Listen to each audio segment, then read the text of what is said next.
राजा अज्ञानता के कारण राजा ने उस गाय को संकल्प करके दूसरे ब्राह्मण जो आए थे उनको दे दी। अब ब्राह्मण देवता बड़े खुश होकर के उस गैया को लेकर के अपने घर की ओर जा रहे हैं। वो थोड़ा सा हृष्ट पुष्ट थे जो ब्राह्मण, उन्होंने उस गाय को संभाल लिया। अब उधर से बड़े दुखी मन से जो पहले वाले जो थे ब्राह्मण जिनको पहले गाय दान करके दिया था, वो आंखों से अश्रुपात करते गिरे, रोते रोते आ गए कि मेरी गैया किधर गई होगी। यहीं से इसी रास्ते से मैं लेके आया था, वापिस भी इसी रास्ते को जा रही होगी। जब देखते देखते धीरे धीरे करके अब राजा के सामने जाकर के बोले, तो कैसे बोले कि महाराज आपसे आपकी दी हुई गाय जो मेरे हाथ से छूट गई है, पता नहीं कहां चली गई, जा करके दोबारा बोलना भी ये भी अच्छा नहीं है। ऐसे मन में सोचते सोचते जा रहे थे तो राजा के महल के पास में पहुंचने से पूर्व में ही वो दूसरे जो हट्टे कट्टे जो ब्राह्मण थे गैया को अच्छी तरह से रस्सी से पकड़ करके लेके आ रहे। ब्राह्मण ऐसे स्मरण शक्ति से संपन्न थे पूर्व पहले वाले, उन्होंने जैसे गाय को देखा वो पहचान गए कि ये गाय तो मेरी है, मुझे निर्ग राजा ने दान करके दिया था, तुमने कहां से इसको, मेरी गाय मेरे हाथ से छूटी थी, तुम्हें मिला होगा, तुम लेके आए। कहते नहीं नहीं, मुझे तो अभी अभी निर्ग राजा ने दान करके दिया है। महाराज क्यों, आप ब्राह्मण हैं और हमारे पिता के समान हैं, आपसे हम क्यों झूठ बोलेंगे। वहां आपस में विवाद हो गई। वो कहता कि मेरी गाय है, दूसरे कहता कि मेरी गाय है। अब ये फैसला होने वाला यह नहीं है, चलो मैंने जहां से मुझे गाय मिला था, जहां से मैंने गाय को लाया है, लेके आया हूं मैं, वहीं चलो। दोनों की सहमति बनी, गए। महाराज नमस्कार। तो महाराज ने कहा कि ब्राह्मण देवता मेरे से क्या गलती हो गई, आपको मैंने सुबह गाय दान करके दिया था, आप भी आ गए, और अभी अभी मैंने गाय दान करके दिया है, आप भी वापिस आ गए, इसका कारण क्या है महाराज बताइए। कहा कि ये गैया जो है आपने मुझे दिया था, कि हाँ मैंने आपको दिया है। अब जो पहले वाले ब्राह्मण बोलते हैं कि महाराज आपने सुबह मुझे यही गाय दान करके दिया था, मेरे हाथ से छूट गई थी, दौड़ करके इधर आई, अब मैं उस गाय को लेने के लिए आया हूं, तो इन्होंने पकड़ करके ये गाय तो मेरी है। कहा महाराज भूल हो गई, हमारे जो सेवादार है, जो गौ की सेवा करने वाले हैं, हम तो उनको आगे देते हैं, तो उन्होंने गाय जो गाय लेके आए मैंने उसको दान करके दे दिया। कहते नहीं, मुझे तो यही गाय चाहिए। दूसरे कहते हैं कि महाराज आप इस गाय को ये पहले वाले ब्राह्मण देव को दे दीजिए, उनकी गाय है, मैं आपको और गाय दे देता हूं। तो ब्राह्मण तो गुस्सा में आ गए, नहीं नहीं नहीं नहीं, मैं नहीं लूंगा, क्या हमें लालची समझ रखा है, हम नहीं लेंगे। अब पहले वाले ब्राह्मण को फिर बोला महाराज गलती हो गई, आप इस गाय को इन ब्राह्मणों को दे दीजिए, आपके लिए हम ज्यादा गाय का व्यवस्था करते हैं। कहा महाराज ज्यादा गाय की बात करते हो, इसी तरह के लाख गाय यदि आप मुझे 1 2 10 20 50 100 1000 नहीं, लाख गौ भी दोगे तब भी मैं अन्य गाय को नहीं ले सकता। ब्राह्मण के चरणों में आकर के निर्ग राजा गिरता है, कहता है कि महाराज क्षमा करें, आप क्षमा करें, आप ये गाय को छोड़ दो, आप मान जाओ, ब्राह्मण दयालु होते हैं, ब्राह्मण देव पृथ्वी के देवता हैं, आपके शरण में हम आए। परंतु ये कथा भगवान कृष्ण को सुना रहा है। ये निर्ग राजा जो गिरगिट बना था, वो निकलने के बाद अपने सुंदर रूप धारण करके ये कहानी, अपनी कहानी, पूर्वजन्म की कहानी सुना रहा है। तो निर्ग राजा उन ब्राह्मणों को, 2 ब्राह्मणों को जो कलह है मिटा नहीं पाए। अब तो दोनों ब्राह्मण हाथ में जल लेकर के कहा कि राजन तुमने एक ब्राह्मण को दिया हुआ दत्त मतलब दान, उसको हरण करके छीन करके दूसरे ब्राह्मण को दिया है। ये दत्त हरण का दोष महादोष होता है, इसलिए तुम अब श्राप लेने के लिए तैयार हो। अब उन्होंने सिर झुकाया, महाराज ब्राह्मण देवता आप जो कुछ भी, क्योंकि मुझसे अनजाने में, निर्ग राजा ने कहा कि मुझसे अनजाने में ये महादोष हो गया है, आप जो कुछ भी दंड देना चाहे, जो कुछ भी श्राप देना चाहे हम स्वीकार करते हैं। उन्होंने जाओ तुम यहां से गिर करके गिरगिट बन जाओ, गिरगिट की तरह अपने सिंहासन पे बैठ करके गौ जैसे पवित्र चीज, पवित्र जो गौ है, दान में सर्वोत्तम दान है, ऐसी गैया को दान करते समय में भी अपने सेवकों को लाने के लिए भेजा।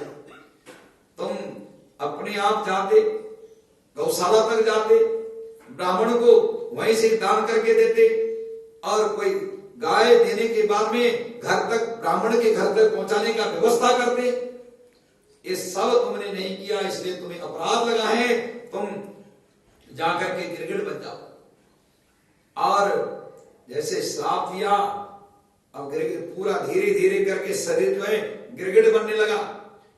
जब तक गले तक पूरा गिरगिट बन गया था जल्दी से, क्योंकि राजा निर्गत जो है दान करते करते ऐसा शक्तिशाली, ऐसा बुद्धिमान हो चुका था, उसने फट से कहा कि महाराज उपाय बताइए, इससे उद्धार, इससे मुक्ति का मार्ग बताइए, कब मेरी मुक्ति होगी गिरगिट से।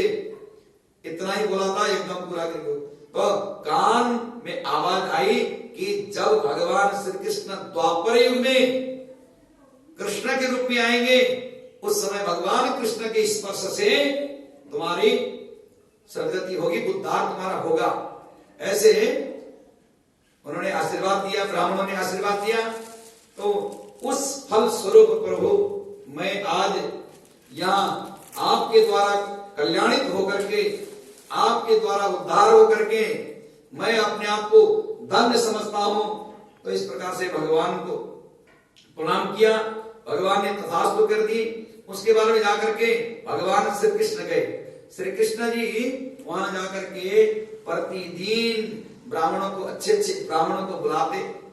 क्यों कि उस निर्ग राजा से भगवान ने कान में धारण किया, सुन लिया और अपने मन में स्थापित किया कि गौदान से बढ़कर के कोई दूसरा दान नहीं है, महादान है गौदान, गौदान से बढ़कर दूसरा दान नहीं। तो भगवान ने 16,108 गौ प्रतिदिन दान किया है। कितने वर्ष तक? 100 वर्ष तक। एक दिन में 16,108 गाय, एक दिन में 16,108 गाय। और भगवान जी द्वारिका में कितने दिन बैठे थे? 100 वर्ष तक।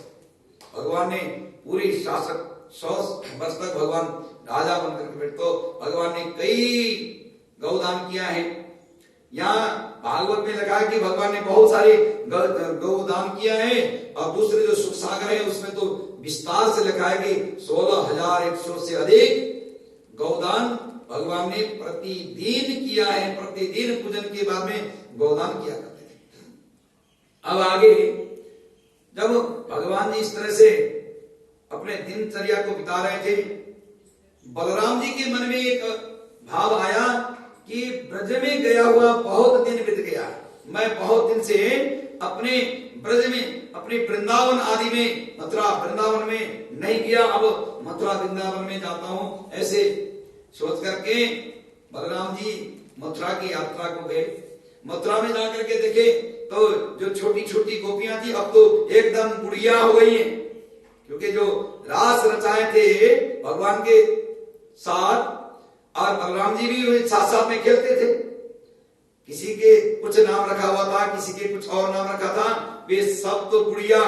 किसी ने आंखों में चश्मा लगा रखा है, किसी के चेहरा एकदम झुर्री पड़ी हुई है, किसी के दांत ही नहीं है, कोई कुबड़ी है, बड़ी बुजुर्ग वही सब 80 साल 90 साल की 100 साल की बुढ़िया हो गई। तो भगवान से जो खेलती थी, परंतु एक ऐसी डटी हुई थी, उसके शरीर में कोई बुढ़ापा नहीं था। वो कौन थी? राधा रानी। राधा रानी ने अपने शरीर को बदला ही नहीं, नटखट से रातों रात बात करती। तो ऐसे राधा रानी सारे की सारी गुड़िया बन गई। अब जैसे बलराम जी वहां गए, बलराम जी के वहां जाने पर सबने आकर के भगवान के बारे में कुशल से पूछा है। जाकर के देखते हैं कि भगवान को यमुना जी में स्नान करने का मन हो गया बलराम जी को। बलराम जी यमुना जी तक जाने लगे। तो जो बुढ़िया थी ना, माँ जो बड़ी बड़ी बूढ़ी हो गई थी, जो पहले की सहेलियां, अब उनको यमुना जी तक पैदल तक, क्योंकि यमुना जी ने जगह छोड़ करके बड़ी बड़ी दूर से लगभग 3 किलोमीटर के करीब करीब दूर चली गई थी यमुना जी इतने सालों में, छोड़ते छोड़ते नदी को, छोड़ते छोड़ते छोड़ते अपने किनारे को छोड़ते छोड़ते परी चली गई। बलराम जी आकर के देखते हैं तो ये जो बुढ़िया है इतने किलोमीटर इतने दूर तक कैसे चली जाएगी। यमुना जी को बुलाया, कहा कि यहाँ आ जाओ, नजदीक आ जाओ, ये जो बड़े बुजुर्ग हैं ये वहां तक कैसे जा पाएंगे, इनको स्नान करना है और इनके साथ मैं भी स्नान करूंगा। यमुना जी को चिल्ला करके बुलाया, यमुना जी ने नहीं माना, सुना ही नहीं। अब कौन है पता नहीं, यमुना जी एकदम अपने हट में थी, क्योंकि कई साल बीत चुके थे। बलराम जी तो बड़े गुस्सालु, अपने हल को ऐसे सीधा किया और यमुना जी को खींच करके लिया टेढ़ी। आप लोग कभी जाएंगे यमुना जी टेढ़ी मिलेंगे ऐसे घूम करके, जो गोपियां जो बूढ़ी हो गई थी उनकी स्नान के लिए ऐसे हल से खींच करके हनुमान ये बलराम जी ने खींचा, यमुना जी को टेढ़ी कर दी, जबरन टेढ़ी खींच करके। यमुना जी वहां टेढ़ी है, किसी जगह में यमुना जी टेढ़ी नहीं है, वहीं टेढ़ी। तो बलराम जी ने यमुना जी को खींच करके अपने पास लाए, उन सबको स्नान कराए और बलराम जी 2 महीने तक वहां उस ब्रज में निवास किए। सबके घर में जाकर के कुशल से पूछे, सबसे मित्रता, सबके पास जाकर के बोला कि कैसे भक्ति कैसे चल रही है, इस प्रकार से पूछा। आगे जाकर के एक द्विविद नाम का एक बानर था, उसका उद्धार किया है बलराम जी ने। और क्योंकि द्विविद को इसलिए मारा गया क्योंकि भौमासुर के मरने के बाद में, भौमासुर के पास में जो जितने राजा आदि बंदिश में बंदी थे, राजा ने जिन कन्याओं को बंदी बना करके रखा हुआ था उन सबको भगवान ने छुड़ा दिया है और अपने भाई को भी मारा है। ऐसे खबर सुनने के बाद में वो द्विविद आया, आकर के भगवान से युद्ध करने लगा। द्विविद नाम का एक ये त्रेता युग में एक बानर था, तो उसने द्वापर युग में भी भगवान से देश करने का विचार किया था। तो ये यहां आया, बलराम जी ने उनका कल्याण किया है और द्विविद नाम के बानर को बलराम जी ने स्वधाम पहुंचा दिया।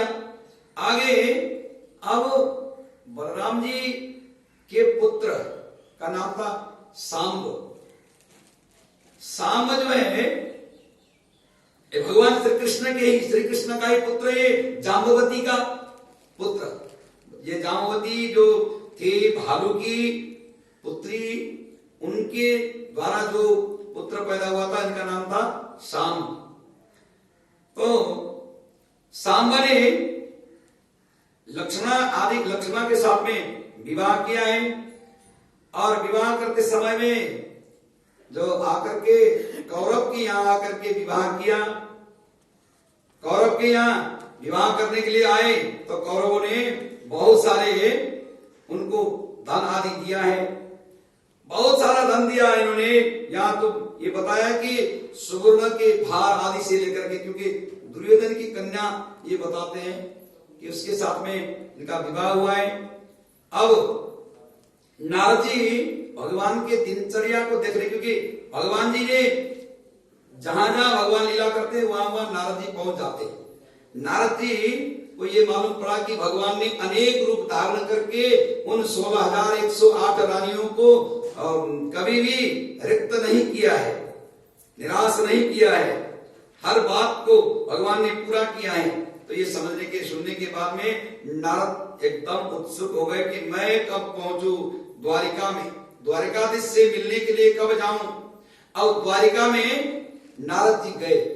जैसे नारद जी द्वारिका में पहुंचे, भगवान ने बहुत स्वागत किया है, नारद जी का स्वागत किया भगवान ने और उनको अच्छे ऊंचे सिंहासन पर बिठाया, उनके चरण प्रक्षालन किए। जैसे साधारण गृहस्थ आश्रम में रहने वाले जो सेवा करते हैं, ऋषियों का सेवा करते हैं, ऐसे ही भगवान ने नारद जी का सम्मान किया, पूजन किया, चंदन लगाए, पैर में घी आदि लगा करके अच्छी तरह से मालिश किया और भगवान ने गले लगा लिए। नारद जी कहते हैं कि मैं आपके दर्शन के लिए बहुत दिन से तड़प रहा था, मैं दुखी था, मैं आपके पास में आया, आपके दर्शन करके मेरा कल्याण हो गया। बहाना तो कुछ और, मतलब बहाना बना दिया, काम तो कुछ और था।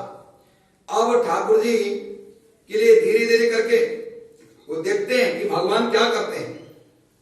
तो सुबह में उठ करके देखा कि 7 बजे के टाइम में पूजा करने लगे, पूजा कर रहे हैं और भगवान की पूजा में सारे परिवार 10 पुत्र, 1 कन्या और 1 पत्नी, ये पूरे के पूरे यहीं बैठे हुए 13, हर घर में 13 लोग इकट्ठे होकर के पूजा कर रहे हैं। दूसरे में गए, तीसरे में गए, चौथे में गए, तो एक ही समय में नारद जी ने बहुत सारे रूप बना करके देखा तो प्रत्येक के घर में ठाकुर जी अलग अलग काम कर रहे हैं। इधर पूजा कर रहे हैं तो उधर गौ की सेवा कर रहे हैं, उधर कथा सुन रहे हैं, उधर तो ऋषियों के साथ सेवा कर रहे हैं। एक ही समय में भगवान ने अलग अलग रूप धारण करके अलग अलग काम में भगवान लगे हुए। अब नारद जी एकदम अचंभित होकर के भगवान को प्रणाम करके वहां से आगे बढ़े। एक दिन भगवान के मन में ये आया कि मुझे इंद्रप्रस्थ में जाना चाहिए, क्योंकि इंद्रप्रस्थ में राजा जो धर्मराज युधिष्ठिर में शासन कर रहे हैं, मुझे इंद्रप्रस्थ में जाकर के वहां के हालचाल को लेना चाहिए, क्योंकि समय काफी बीत गया है। तो इंद्रप्रस्थ में आने का विचार किया। जब भगवान इंद्रप्रस्थ में आए तो उन्होंने अपने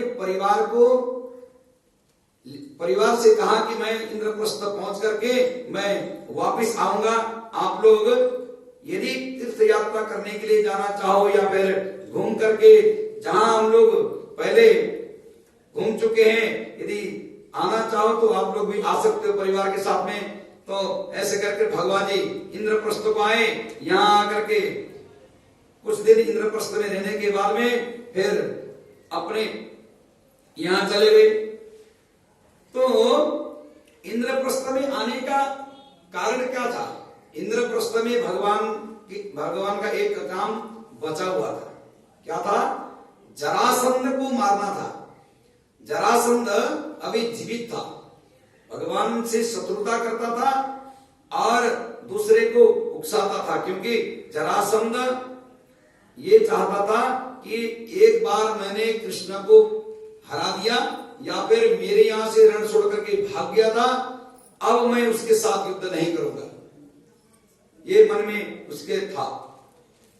तो इंद्रप्रस्थ में आए, भीमसेन को कहा कि क्या हाल है आपके राज्य में, आपके शासन में कैसा चल रहा है? तो ये देखने के लिए आए थे। अब एक मय नाम का दानव इंद्रप्रस्थ के शासक तो धर्मराज युधिष्ठिर थे, उन्होंने एक मय नाम के दानव को बुला करके ऐसा राजमहल तैयार किया था कि दिन में चलते समय में वो मय ने अपने माया को रख करके, माया को वहां रचना करके ऐसा जमीन, ऐसे बिल्डिंग तैयार किया कि देखते समय में जहां पानी है उसको, पानी जहां से चल रही वो उसको लगता था जमीन, और जहां जमीन है वो जमीन पानी जैसा लगता था। अब सबको बुलाया तो सभा में दुर्योधन भी आ गया। विनाश काले विपरीत बुद्धि यहां से शुरू होती है। न निर्मिता के न दृष्ट पूर्व न दृष्टते हेम तुरंगम मयम तुरंग हेम मयम तुरंग तथापि तृष्णा रघुनंदन से विनाश काले विपरीत बुद्धि। अर्थात जो सुवर्ण का मृग बना है, सीता जी ने देखा है, सीता जी के सामने सुवर्ण मृग बनकर के घूम रहा था, सीता जी की आंखों से ऐसा देखा गया, परंतु ये किसी के सृष्टि में, ब्रह्मा जी की सृष्टि में, कश्यप ऋषि के सृष्टि में, क्योंकि पशु पक्षी आदि से लेकर के जलचर थलचर नवचर इन सब कि सृष्टिकर्ता तो ये कश्यप ऋषि है, कश्यप ऋषि के संतान है, सृष्टिकर्ता ब्रह्मा जी है, परंतु उनके संतान में आगे जाकर के ज्यादा से ज्यादा सृष्टि तो कश्यप ऋषि के द्वारा हुआ है। कश्यप ऋषि के सृष्टि में कभी स्वर्ण का मृग नहीं बना था, न निर्मिता के न दृष्ट पूर्व न सूर्यते हेममयं तुरंग तथापि तृष्णा रघुनंदनश्च विनाश काले विपरीत बुद्धि। जब विनाश होना होता है तो बुद्धि विपरीत दिशा को चली जाती है। आज यहाँ महाभारत के युद्ध का जड़ जो बीज है वो निकलने वाला है। जब दुर्योधन सभा में भरी सभा में सभी आए थे कि यज्ञ करना है, राष्ट्र यज्ञ बड़े बड़े यज्ञ करने हैं, तो उस यज्ञ में सबको बुलाया था, तो दुर्योधन को भी बुलाया था। दुर्योधन को मान सम्मान प्रतिष्ठा मिलता था। हम लोग आशीर्वाद देते तो क्या बोलते हैं कि आयु द्रोण सुते श्रियम दशरथे शत्रुच्छन्नाहवे ऐश्वर्यम से गति सपवने मान्यंच दुर्योधने शौर्यम संतनमय बलम हलधरे सत्यंच कुंती सुते। सत्यता में अड़िग रहना हो तो कुंती का पुत्र युधिष्ठिर, और मान प्रतिष्ठा में कोई हो अग्रणीय तो दुर्योधन। तो इनको एक को मान सम्मान ज्यादा मिला है दुर्योधन को, और सत्यता इनके ऊपर था धर्मराज युधिष्ठिर के पास।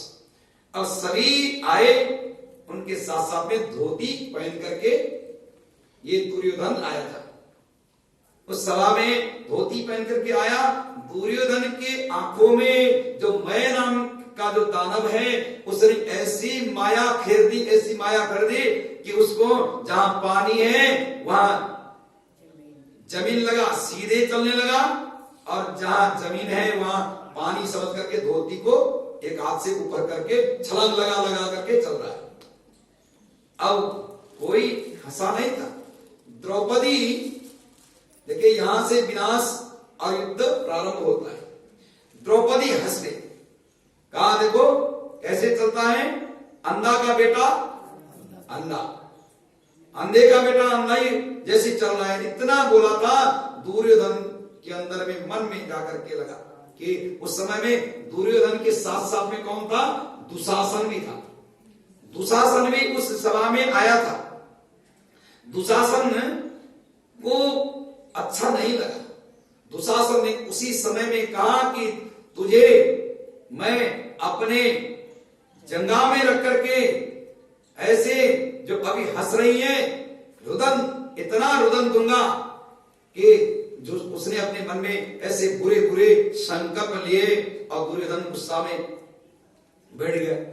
जैसे द्रौपदी ने ये शब्द निकाला, धर्मराज युधिष्ठिर ने चुप कराया है। हंसी तो सब होनार थे, सब हंसने लगे थे, सबको शांत कराया है। अब राजस्वीय यज्ञ प्रारंभ हो गया।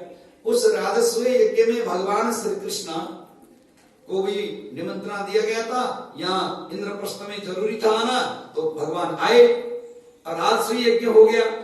राजस्वीय यज्ञ होने के बाद में दुर्योधन ज्यादा अंकृत था। अब यहां से शुरू होकर के दुर्योधन ने अपने मन में ऐसा कपट रचना शुरू कर दिया। आगे जाकर के मामा ने बहुत सारे षड्यंत्र किए, उसके बाद में बहुत विशाल युद्ध हुआ है। महाभारत का युद्ध यहीं से शुरू हुआ है। एक वचन से यदि चुपचाप रहती तो कुछ होने वाला नहीं था। तो एक इसलिए कहते हैं कि वाणी को निकालते समय में, दूसरे के कटाक्ष को करते समय में विचार करके करना है कि क्या परिणाम हो सकता है।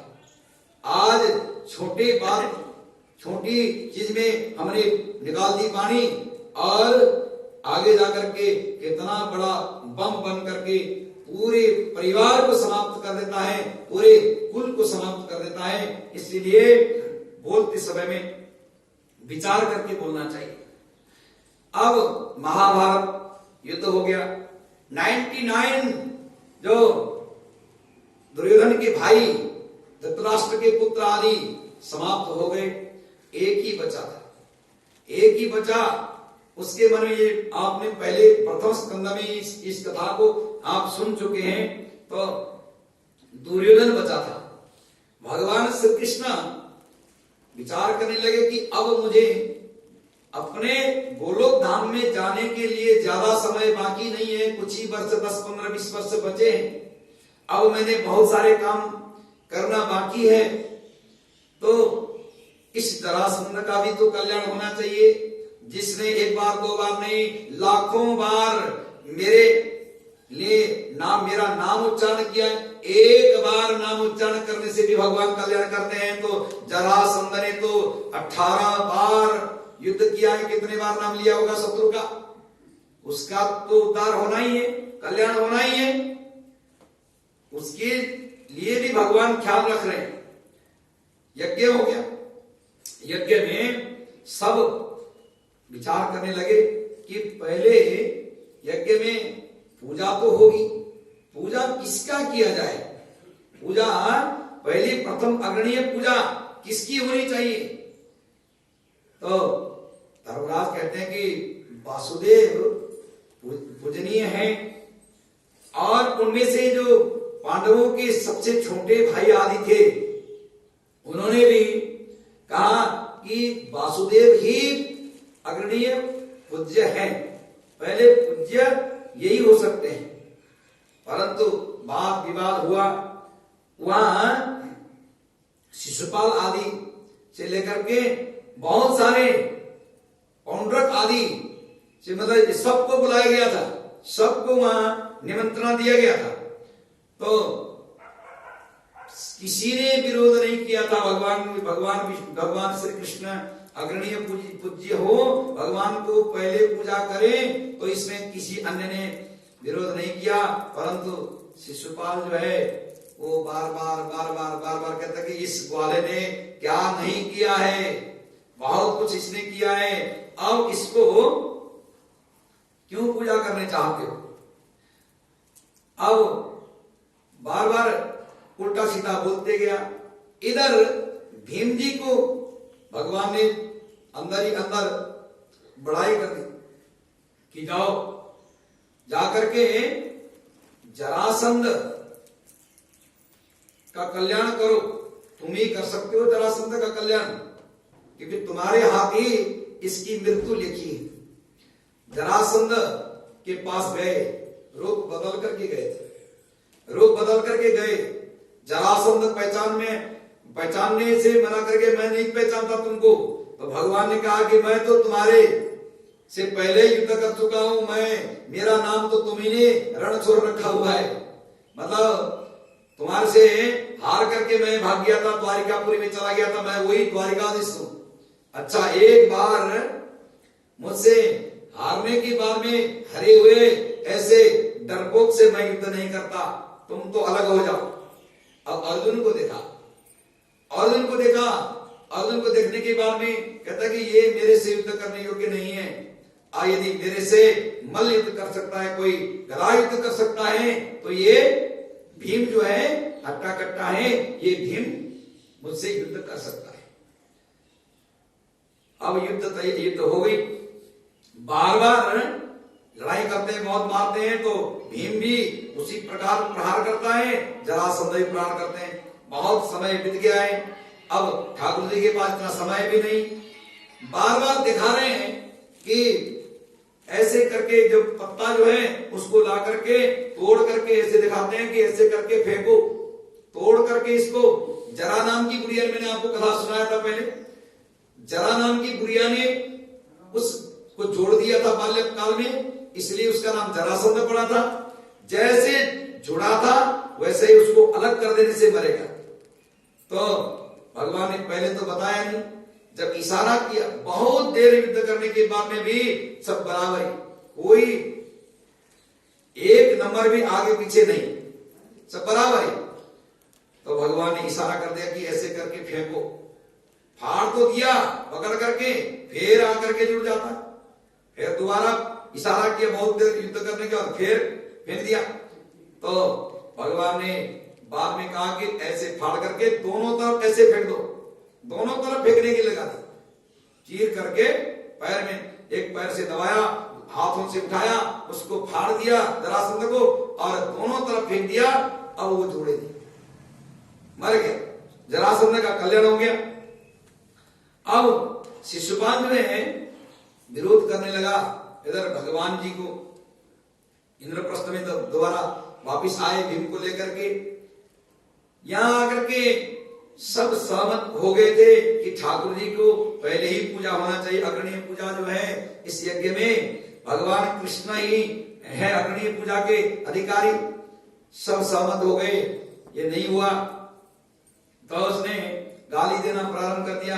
भगवान ने पहले वचन दिया था कि उनके माता पिता, माता को विशेष करके माता को आशीर्वाद दिया था कि तुम्हारा पुत्र मुझसे शत्रुता कर रहा है, शत्रुता करने पर भी मैं तुम्हारे लड़के को मार करके तुम्हें दुखी नहीं करना चाहता, परंतु यदि ज्यादा ही करेगा तो मैं क्या कर सकता हूं।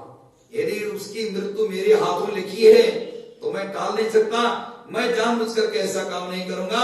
मैं 100 बार तक वो गलती करते रहेगा तो मैं उसके 100 गलती को माफ कर दूंगा।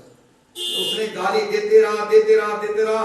ठाकुर जी बार बार गिनते गए, इसके इतने अपराध हो गए, इतने अपराध हो गए, इतने अपराध हो गए। इस प्रकार से गिनते गए। जब गिनने के बाद में जब 99 हो गए तो कहा कि अब ज्यादा बोलो मत, अब एक ही शब्द बाकी है। यदि एक शब्द तुमसे निकला तो फिर ये सुदर्शन चक्र क्या करेगा ये तुम ही जानो। तो इस प्रकार से 100 गाली देने के बाद में सुदर्शन चक्र को चला दिया है। सहन करते करते असह्य गाली हो गए तो उसका भगवान ने उद्धार किया है। सालों के साथ में युद्ध हुआ और भगवान ने सालों को उद्धार कर दिया है। सालों के उद्धार करने के बाद में आगे भगवान श्री कृष्ण ने जो दंतवक्त्र है उसका उद्धार किया है। और क्योंकि दंतवक्त्र के उद्धार करते ही जब बलराम जी मथुरापुरी में आकर के 2 महीने बिताने के बाद में जब बलराम जी गए द्वारिका में गए, वहां जाने के बाद में भगवान तो कृष्ण तो कहा इंद्रप्रस्थ के और गया हुआ है। अब मैं भी यहां बैठ करके क्या करूंगा, मैं तीर्थ यात्रा के लिए निकलता हूं।